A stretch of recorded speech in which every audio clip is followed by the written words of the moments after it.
Quand il pleut en Camargue, la vie renaît du sol. La terre laisse place à la boue, les flaques se remplissent, les mares réapparaissent. Dans ces sols gorgés d'eau, des milliers, des millions d'œufs de moustiques viennent de se réveiller.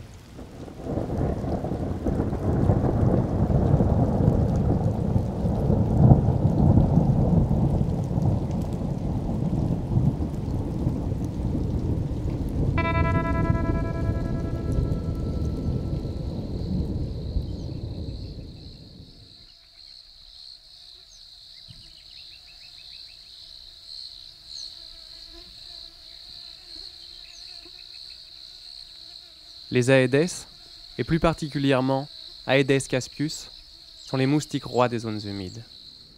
Ils pondent leurs œufs sur les sols secs des marais du littoral. Quand ces marais sont remis en eau, quelques heures suffisent pour que les œufs éclosent. De minuscules larves blanches colonisent alors l'eau des étangs. De l'ordre du millimètre au début de leur vie, les larves de moustiques grandissent par mues successives, jusqu'à atteindre 1 centimètre de long. Elles passent le plus clair de leur temps la tête en bas, filtrant la matière organique en suspension dans l'eau. Elles respirent l'air en surface grâce à un siphon, une sorte de tuba situé à l'extrémité de leur abdomen.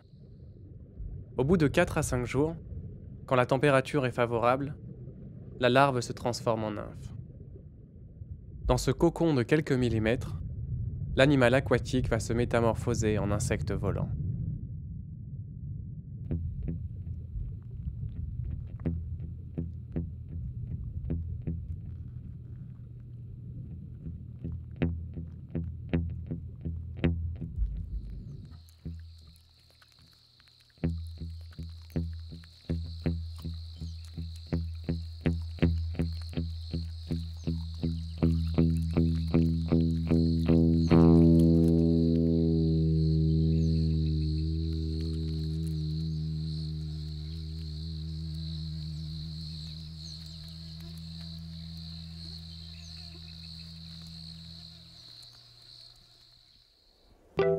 Les mâles sont reconnaissables à leurs antennes plumeuses et à leurs trompes velues. Ils butinent les fleurs pour en prélever le nectar.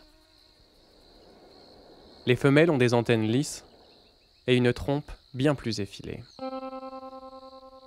Après la reproduction, les femelles ont besoin d'un supplément protéique pour la maturation de leurs œufs. Et ce supplément protéique, elles vont le trouver dans le sang.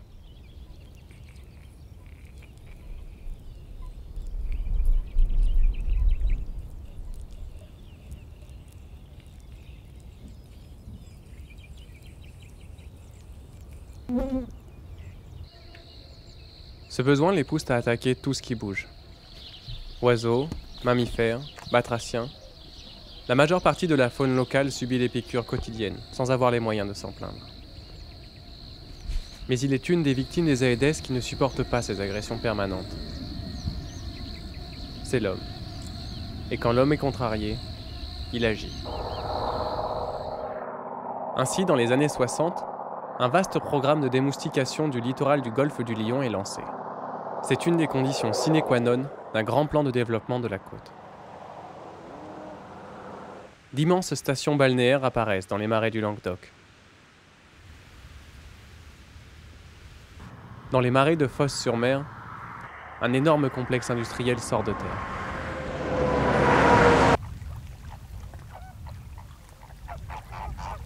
La Camargue, déjà reconnue pour son patrimoine naturel exceptionnel, restera une coupure verte. Ainsi coincée entre tourisme de masse et industrie lourde, elle ne sera jamais démoustiquée. Elle restera la dernière zone vierge du littoral méditerranéen français et l'une des zones du monde les plus productives en moustiques.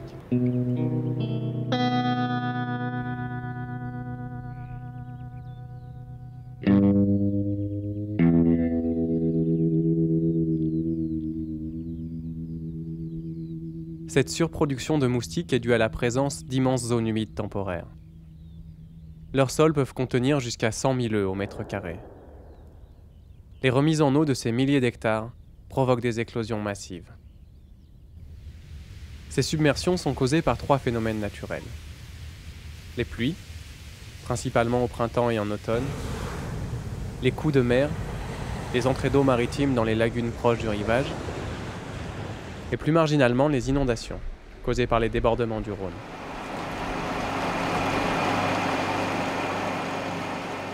Mais les activités humaines sont également de grandes productrices de moustiques. Les mises en eau artificielles pour l'irrigation des pâturages, pour l'accueil du gibier sur les marais de chasse, pour la préservation des espèces sur les marais des réserves. Tout cela participe à renforcer les populations naturelles d'Aedes. Malgré cela, cette usine à moustiques prise en étau entre 2 zones démoustiquées avait su résister aux insecticides pendant près de 60 ans. Pourtant, en 2006, le pas est franchi. Une démoustication de confort débute sur 25 000 hectares de marais, à l'embouchure du Grand Rhône. Comment en est-on arrivé là ?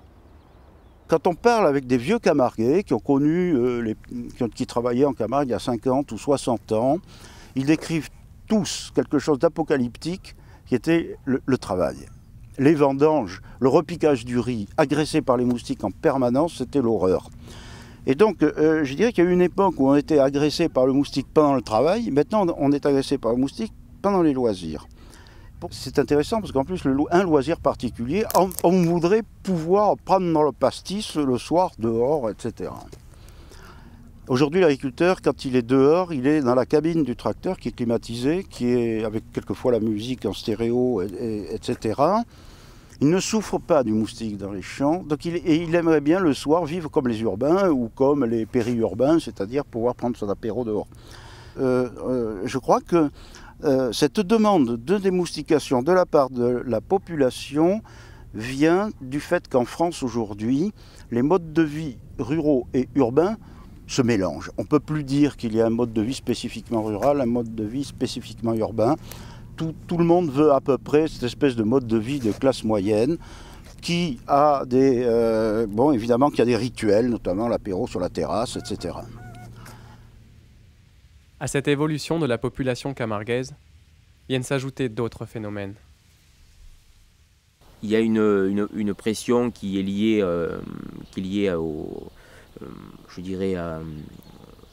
à l'accueil des touristes, quoi, et à l'activité touristique de la Camargue, où beaucoup de personnes qui sont des acteurs de ce milieu-là considèrent que le moustique empêche les personnes soit de venir en Camargue, soit d'y stationner plus longtemps. Donc il y avait une pression de la part des professionnels du tourisme. C'est alors le prix de la démoustication qui bloque le processus. Les 4 millions d'euros nécessaires à la démoustication du delta gèlent les décisions politiques. Arrive alors septembre 2005.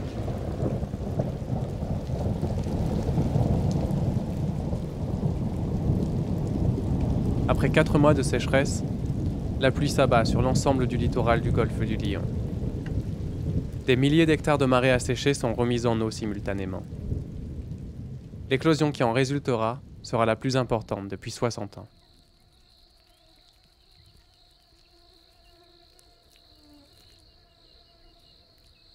Des centaines de millions de femelles affamées partent en quête de leur repas sanguin. Se déplaçant sur plusieurs dizaines de kilomètres, les nuées atteignent les villes d'Arles, Istres, Martigues. Les compétitions sportives sont annulées. Les récréations sont suspendues dans les écoles primaires. Septembre 2005 va traumatiser l'ensemble des populations du delta.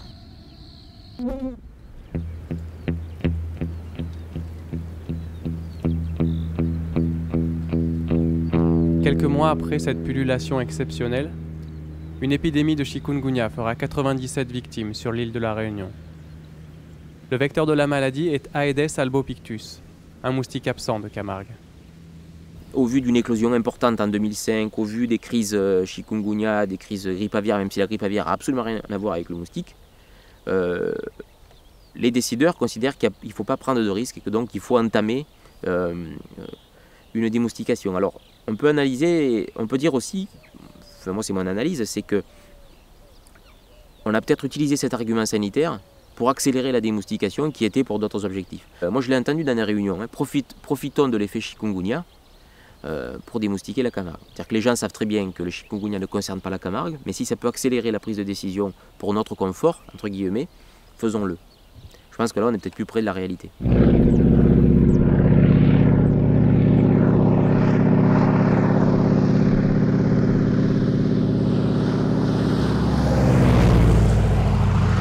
Les politiques décident donc de passer à l'action.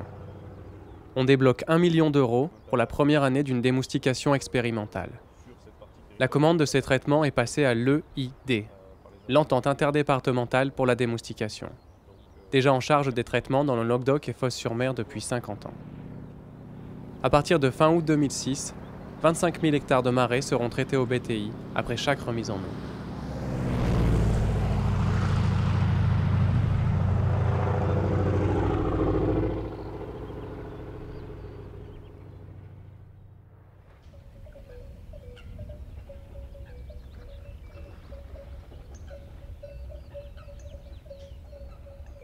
Mais alors que la première phase de la démoustication bat son plein, bon nombre de questions restent sans réponse.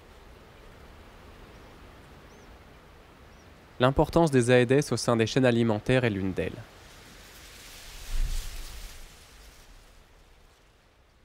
Personne ne s'est posé encore la question, en ce moment où on dit la biodiversité, on a que ça à la bouche, hein, il faut limiter le machin, comment on peut dire dans le même temps, on protège la nature et se lancer dans l'élimination de deux, parce qu'il n'y aura pas que deux espèces, d'un certain nombre d'espèces aussi importantes, hein, en disant ben, ça ne changera rien. C'est ce non-sens que j'entends chez pas mal de scientifiques qui me rend, alors là, vraiment méchant. Hein. On enlève des espèces dans un écosystème et ça ne change rien. Il faudrait quand même que les gens lisent un peu. Hein. C'est grotesque. C'est un raisonnement qui ne tient pas. Les larves d'Aedes caspius sont les premières à occuper les marais fraîchement remis en eau. Si ces mares sont isolées, cette stratégie leur permet d'éviter les prédateurs aquatiques. Par contre, quand elles communiquent avec des bassins en eau depuis de plus longues périodes, tout un cortège de prédateurs viennent y faire leur propre démoustication.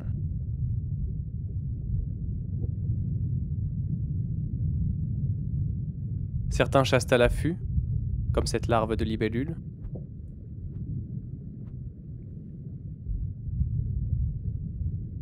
D'autres, comme les larves de dithyques, traquent activement leur proie.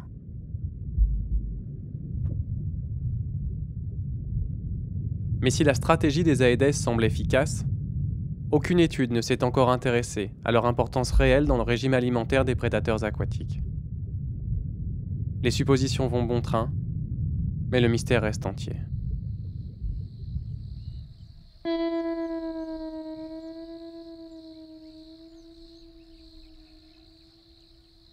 Pour les moustiques adultes, même inconnus. Pas d'études, pas de données. Pour essayer de pallier ce manque, le parc naturel régional de Camargue a obtenu un suivi scientifique de la démoustication. Il devrait permettre d'en savoir un peu plus sur un certain nombre d'espèces insectivores.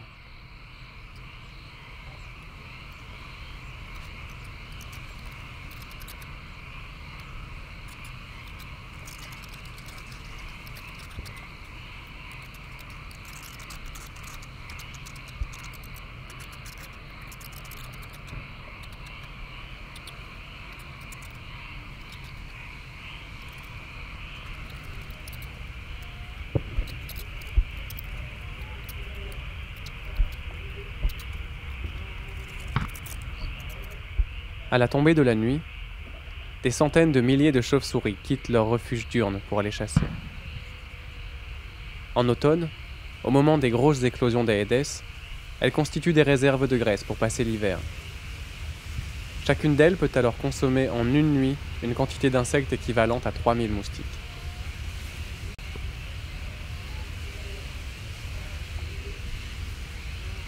Celles qui n'arriveront pas à constituer des réserves suffisantes mourront durant leur sommeil hivernal.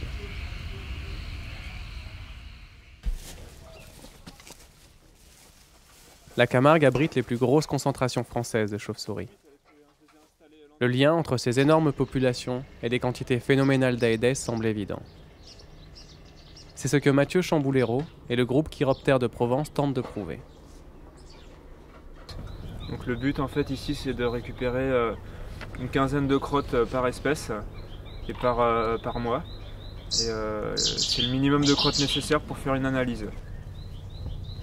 Les crottes on les envoie au groupe Chiroptère de Provence et ils les font suivre à un laboratoire suisse où ils vont faire des analyses sur le régime alimentaire des différentes espèces.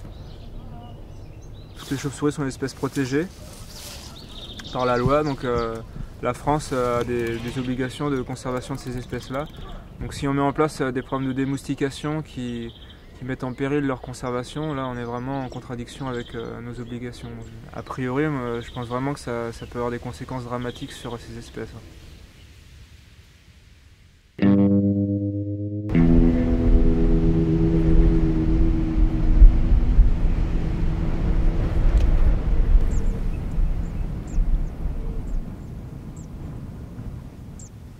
Virevoltant à plus de 100 km/h à la surface des étangs, les hirondelles et les martinets sont également des consommateurs avérés de petits insectes volants. On imagine mal comment les moustiques pourraient ne pas être au menu de ces chasseurs.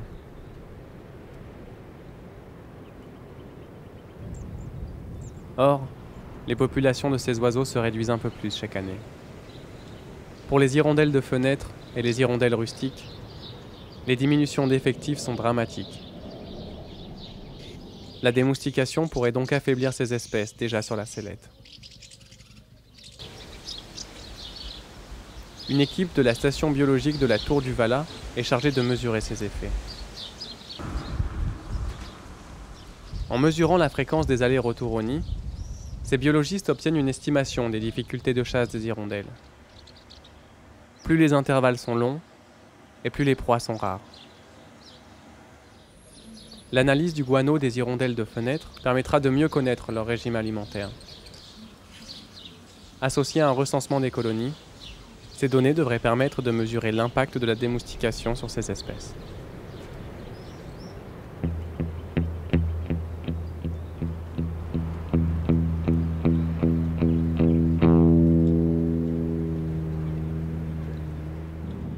Une autre inconnue concerne le BTI, un insecticide composé de cristaux protéiques, sécrétés par une bactérie. Pulvérisés en surface, les cristaux de BTI s'enfoncent doucement dans l'eau des étangs. À des doses de 3 litres par hectare, comme c'est le cas en Camargue, l'insecticide est sélectif des larves de moustiques qui l'ingèrent en filtrant. Mais la durée de vie du produit dans l'environnement reste une inconnue. Et en cas d'accumulation des cristaux dans les sédiments, d'autres espèces seraient directement touchées. En première ligne de mire, les chironomes. Ces insectes appartiennent à la même famille que les moustiques, mais ils ne piquent pas. Ce sont eux qui forment de gigantesques nuées durant les soirées d'été. Les chironomes occupent une place essentielle dans les chaînes alimentaires des zones humides.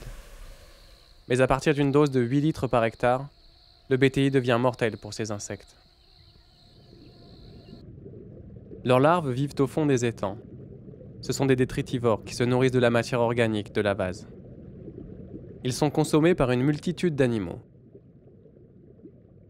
Les larves d'insectes, les insectes aquatiques, les amphibiens, mais aussi les limicoles, ou bien même les flamants roses. Tous se nourrissent en quantité de ces petits vers rouges. À l'état adulte, les chironomes représentent également une manne alimentaire essentielle. Une diminution des effectifs de ces insectes aurait des effets directs sur les populations de chauves-souris et d'oiseaux insectivores.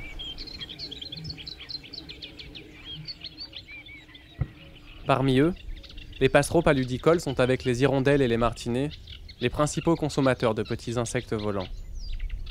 Déjà vulnérabilisés par la disparition des roselières, ces oiseaux subiraient de plein fouet un appauvrissement du nombre de leurs proies.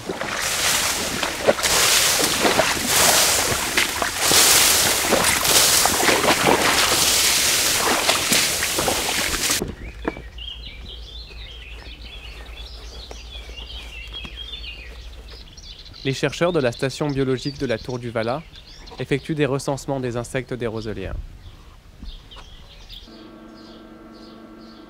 En comparant les données obtenues dans les roselières non traitées et celles des moustiquaires, ils pourront quantifier les effets du BTI sur les proies des passereaux paludicoles.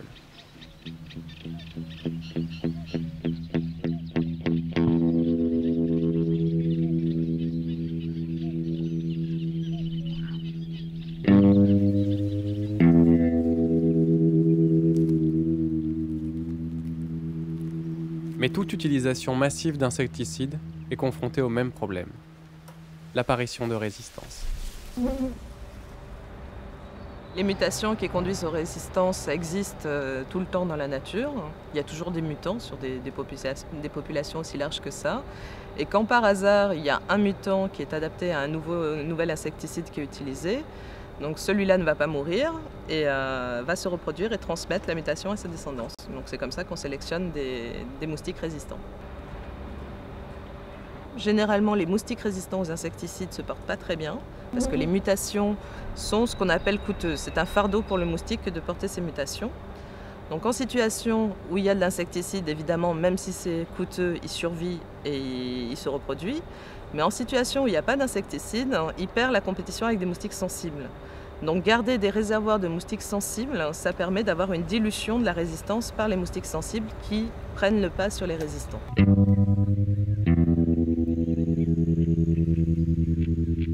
Sur le littoral du golfe du Lion, c'est la Camargue, qui depuis 50 ans ferait office de réservoir de moustiques sensibles. Les moustiques résistants apparaissent dans les zones traitées. Dans les zones qui ne sont pas soumises aux insecticides, comme c'était le cas en Camargue, les moustiques conservent leur sensibilité. Ces moustiques sensibles sont en meilleure forme que leurs homologues résistants. Ils prennent donc facilement le dessus sur les moustiques mutants. Ils permettent ainsi une dilution des populations de résistants. La disparition de ce réservoir faciliterait donc l'apparition d'une résistance généralisée sur l'ensemble du littoral. Démoustiquer la Camargue, c'est donc prendre un risque, et pour la biodiversité, et pour l'efficacité des insecticides. Et ce risque coûte cher. On parle en millions et en millions d'euros par an. Est-ce que vraiment c'est une nécessité absolue par rapport à ce qu'on pourrait faire avec cet argent? On nous dit c'est pour créer 4 emplois, je veux bien, mais avec ce qu'on va dépenser pour tuer les moustiques, on pourrait en créer un paquet.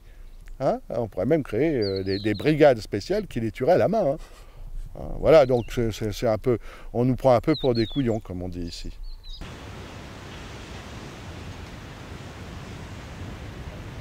Mais le principal danger de la démoustication ne serait-il pas d'ouvrir la Camargue au tourisme de masse? Le moustique, par sa nuisance, par sa présence quand même relativement prolongée dans l'année en Camargue, en raison de la gestion de l'eau, puis aussi des caractéristiques climatiques, faisait qu'un certain nombre de projets n'étaient pas possibles. J'en prenais pour exemple, il y a de ça 2 ans, on a été sollicité par un grand groupe qui voulait faire un golf assez important quelque part en Camargue. Et il y a 2 choses qui l'ont arrêté, c'est la perspective inondation et puis la perspective moustique. Donc effectivement, on avait quand même des grands projets touristiques massifs. Jusqu'à présent, la Camargue n'avait pas voulu rentrer là-dedans, par volonté, mais aussi parce que les moustiques l'empêchaient. On peut même se demander si les moustiques n'ont pas été plus efficaces que toutes les structures de protection de la nature qui existent depuis les années 70 en Camargue par rapport à certaines protections. Au-delà des risques écologiques, au-delà d'un développement touristique incontrôlable, la démoustication du delta du Rhône renvoie à une problématique plus vaste encore. Celle du rapport que nous entretenons avec la nature, celle du rapport que nous entretenons avec le monde. Si on fait disparaître les moustiques, si on fait disparaître un certain nombre de gènes ou de risques, comme ça on arrive vers une stabilisation du territoire. C'est-à-dire que la Camargue ne sera plus un territoire précaire, ça sera un territoire comme tous les autres, qui est accessible, dans lequel on peut vivre facilement toute l'année. Et à ce moment-là, je pense qu'on aura perdu ce qui fait la beauté du territoire, et je pense qu'on va le... En occitan, on dit desfacier, c'est-à-dire défigurer. C'est une manière de dire qu'on perd le visage, quoi. On risque de le défigurer assez rapidement, il perdra son intérêt. Si on arrive à démoustiquer tout en gardant, je dirais, ce credo-là, c'est-à-dire d'un territoire encore précaire, encore difficile à vivre, oui, pourquoi pas.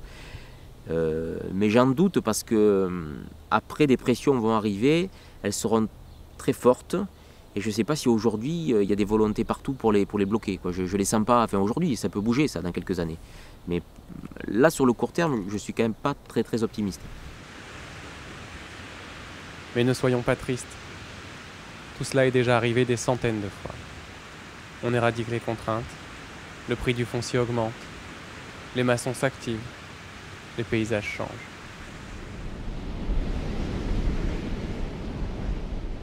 Sans ces grands espaces, sans sa nature sauvage, sans ses nuisances naturelles, on s'apercevra alors peut-être que la Camargue est devenue fade et insipide. Et que notre monde l'est aussi.